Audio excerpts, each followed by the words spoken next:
तुमच्या जुन्या गाडीची नंबर प्लेट बदलली की नाही अजून? नाही? कशी बदलायची? बसा सांगतो. तुमच्याकडे जर 2019 पूर्वीची कोणतीही कार किंवा बाईक असेल ज्याची नंबर प्लेट जुनी असेल, तर सरकारने अनिवार्य केलंय की आता तुम्हाला हाय सिक्युरिटी म्हणजे HSRP नंबर प्लेटसोबत त्याला बदलावं लागेल.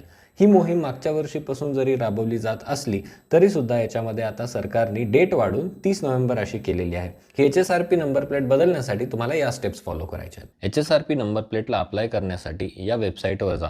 इथे गेल्यानंतर तुमचं RTO ऑफिस सिलेक्ट करा. तिथे सगळे ऑप्शन्स तुम्हाला येतील. RTO ऑफिस सिलेक्ट केल्यानंतर जेव्हा तुम्ही सबमिट हिट करता तेव्हा तुम्हाला एका नवीन वेबसाईटवर घेऊन जातं.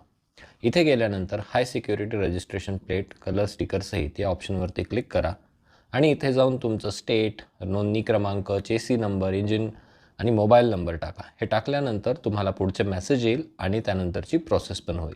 चला मग लवकर नंबर प्लेट बदलून घ्या, नाहीतरी काका, मामा, दादावाले नंबर प्लेटवाले अजून बाकीच आहेत.